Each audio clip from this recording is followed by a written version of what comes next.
Hi friends, ನಮಸ್ತೆ ಎಲ್ರಿಗೂ. ರಜನಿ ಅಡುಗೆ ಮನೆ ಚಾನಲ್ಗೆ ತಮ್ಮೆಲ್ಲರಿಗೂ ಸ್ವಾಗತ. ಇವತ್ತಿನ ವಿಡಿಯೋದಲ್ಲಿ ಹಳ್ಳಿ ಸೊಗಡಿನ ಹಸಿ ಅವರೆಕಾಯಿ ಕೈಗೊಜ್ಜನ್ನು ಯಾವ ರೀತಿ ಮಾಡೋದು ಅಂತ ತೋರಿಸ್ಕೊಡ್ತಾ ಇದ್ದೀನಿ. ಬಿಸಿ ಬಿಸಿಯಾಗಿರುವಂಥ ಮುದ್ದೆ ಜೊತೆಗೆ ಈ ಕೈಗೊಜ್ಜು ತುಂಬಾ ಚೆನ್ನಾಗಿರುತ್ತೆ. ಇವಾಗ ಅವರೆಕಾಯಿ ಸೀಸನ್ ಆಗಿರೋದ್ರಿಂದ ಈ ಥರ ಕೈಗೊಜ್ಜನ್ನು ಒಂದ್ಸಲ ಟ್ರೈ ಮಾಡಿ ನೋಡಿ, ತುಂಬಾ ಇಷ್ಟ ಆಗುತ್ತೆ. ಹಾಗಾದರೆ ಬನ್ನಿ ಯಾವ ರೀತಿ ಮಾಡೋದು ಅಂತ ನೋಡ್ಕೊಂಡು ಬರೋಣ. ಮೊದಲಾಗಿ ಈ ಕೈಗೊಜ್ಜನ್ನು ಮಾಡ್ಕೊಳ್ಳೋದಕ್ಕೆ ನಾನಿಲ್ಲಿ ಒಂದು ಪಾತ್ರೆಗೆ 1 ಲೀಟರ್ ಅಷ್ಟು ನೀರನ್ನು ಬಿಸಿಯಾಗೋದಕ್ಕೆ ಇಟ್ಕೊಂಡಿದ್ದೀನಿ. ನೀರು ಸ್ವಲ್ಪ ಬಿಸಿಯಾಗಿದ ನಂತರ ಇದಕ್ಕೆ ಅವರೆಕಾಳನ್ನ ಸೇರಿಸ್ಕೊಳ್ತಾ ಇದ್ದೀನಿ. ನಾನಿಲ್ಲಿ ಒಂದು 3 ಬೌಲ್ಸ್ಟ್ ಅವರೆಕಾಳನ್ನ ಸೇರಿಸ್ಕೊಂಡಿದ್ದೀನಿ. ಸ್ವಲ್ಪ ಸೊಗಡಿರುವಂಥ ಅವರೆಕಾಳನ್ನ ತಗೊಳ್ಳಿ, ಟೇಸ್ಟ್ ತುಂಬ ಚೆನ್ನಾಗಿರುತ್ತೆ.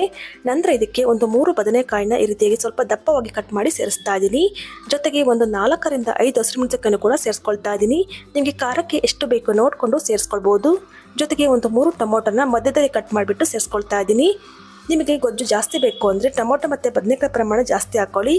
ಇವಾಗ ಇದಕ್ಕೆ ರುಚಿಗೆ ತಕ್ಕಷ್ಟು ಕಲ್ಲುಪ್ಪನ್ನು ಸೇರಿಸ್ಕೊಳ್ತಾ ಇದ್ದೀನಿ. ಉಪ್ಪನ್ನು ಹಾಕಿದ ನಂತರ ಈ ರೀತಿಯಾಗಿ ಚೆನ್ನಾಗಿ ಮಿಕ್ಸ್ ಮಾಡಿಕೊಂಡು ಮೀಡಿಯಂ ಫ್ಲೇಮಲ್ಲಿ ಇಟ್ಕೊಂಡು ಒಂದು 10 ನಿಮಿಷದಲ್ಲ ಚೆನ್ನಾಗಿ ಬೇಯಿಸ್ಕೊಳ್ಬೇಕಾಗತ್ತೆ.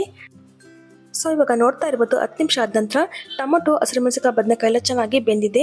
ಒಂದ್ಸಲ ರೀತಿಯಾಗಿ ಪ್ರೆಸ್ ಮಾಡಿಕೊಂಡು ಚೆಕ್ ಮಾಡ್ಕೊಳ್ಳಿ. ಸೊ ನೋಡ್ತಾ ಇರ್ಬೋದು, ಅವರೆಕಾಳು ಸಹ ತುಂಬ ಚೆನ್ನಾಗಿ ಬೆಂದಿದೆ. ಇವಾಗ ಸ್ಟವನ್ನು ಆಫ್ ಮಾಡಿಕೊಂಡು ಒಂದು ಓಲಿರುವಂಥ ಪಾತ್ರೆಗೆ ಈ ರೀತಿಯಾಗಿ ಸಪ್ರೇಟಾಗಿ ಮಾಡ್ಕೊಳ್ತಾ ಇದ್ದೀನಿ. ಅವರೆಕಾಳು ಮತ್ತು ನೀರನ್ನು ಸಪ್ರೇಟಾಗಿ ಮಾಡ್ಕೊಳ್ತಾ ಇದ್ದೀನಿ. ಇವಾಗ ಅವರೆಕಾಳು ಜೊತೆಗೆ ಬೇಯ್ದಾಗ ಹಾಕೊಂಡಿದ್ವಲ್ಲ, ಹಸಿಮೆಣಸಿನಕಾಯಿ, ಬದನೆಕಾಯಿ, ಟೊಮೊಟೊನ ಈ ರೀತಿಯಾಗಿ ಸಪ್ರೇಟಾಗಿ ಎತ್ತಿಟ್ಕೊಂಡು ನಂತರ ಈ ಅವರೆಕಾಳನ್ನು ಪಕ್ಕಕ್ಕೆ ಎತ್ತಿಟ್ಕೊಳ್ತಾ ಇದ್ದೀನಿ. ಬೇಕಂತ ಇದಕ್ಕೆ ಒಗ್ಗರಣೆ ಹಾಕ್ಕೊಳ್ಬೋದು. ನಾನಿಲ್ಲಿ ಒಗ್ಗರಣೆ ಹಾಕ್ಕೊಳ್ತಿಲ್ಲ, ಹಾಗೇನೆ ಚೆನ್ನಾಗಿರುತ್ತೆ. ಇವಾಗ ಟೊಮೊಟೊ ಮೇಲ್ಗಡೆ ಇರುವಂಥ ಸಿಪ್ಪೆಯನ್ನು ತೆಕ್ಕೊಳ್ತಾ ಇದ್ದೀನಿ. ತೆಗ್ಬಿಟ್ಟು ಅವರೆಕಾಳನ್ನ ಬೇಯಿಸಿಟ್ಕೊಂಡಿದ್ವಲ್ಲ, ಆ ನೀರಿಗೆ ಇದನ್ನು ಸೇರಿಸ್ಕೊಳ್ತಾ ಇದ್ದೀನಿ. ಸೊ ನೋಡಿ, ಇಷ್ಟನ್ನು ಹಾಕಿದ ನಂತರ ಇದಕ್ಕೆ ಒಂದು ದೊಡ್ಡ ಗಾತ್ರದ ಬೆಳ್ಳುಳ್ಳಿಯಿಂದ ಸ್ವಲ್ಪ ಜಜ್ಜಿ ಸೇರಿಸ್ಕೊಳ್ತಾ ಇದ್ದೀನಿ. ಬೆಳ್ಳುಳ್ಳಿ ಸ್ವಲ್ಪ ಜಾಸ್ತಿ ಹಾಕೊಳ್ಳಿ, ಟೇಸ್ಟ್ ಚೆನ್ನಾಗಿರುತ್ತೆ. ನಂತರ ಇದಕ್ಕೆ ಸಣ್ಣದಾಗಿ ಕಟ್ ಮಾಡ್ಕೊಂಡಿರುವಂಥ ಕೊತ್ತಂಬರಿ ಸೊಪ್ಪನ್ನು ಹಾಕ್ಕೊಳ್ತಾ ಇದ್ದೀನಿ. ಹಾಗೆಯೇ ಒಂದು ಚಿಕ್ಕ ನಿಂಬೆಹಣ್ಣು ಗಾತ್ರಷ್ಟು ಹುಣಸೆಹಣ್ಣನ್ನು ಕೂಡ ಕಿವುಚ್ಬಿಟ್ಟು ಸೇರಿಸ್ಕೊಳ್ತಾ ಇದ್ದೀನಿ. ಜೊತೆಗೆ ರುಚಿಗೆ ತಕ್ಕಷ್ಟು ಉಪ್ಪನ್ನು ಕೂಡ ಹಾಕ್ಕೊಳ್ತಾ ಇದ್ದೀನಿ. ನಾವು ಆಲ್ರೆಡಿ ಅವರೆಕಾಳನ್ನ ಬೇಯಿಸುವಾಗ ಉಪ್ಪನ್ನು ಹಾಕೊಂಡಿರ್ತೀವಲ್ವ, ಹಾಗಾಗಿ ಸ್ವಲ್ಪನೇ ಹಾಕ್ಕೊಂಡಿದ್ದೀನಿ. ನಂತರ ಇದಕ್ಕೆ ಒಂದು ಅರ್ಧ ಟೇಬಲ್ ಸ್ಪೂನಷ್ಟು ಜೀರಿಗೆನ ಕೂಡ ಸೇರಿಸ್ಕೊಳ್ತಾ ಇದ್ದೀನಿ.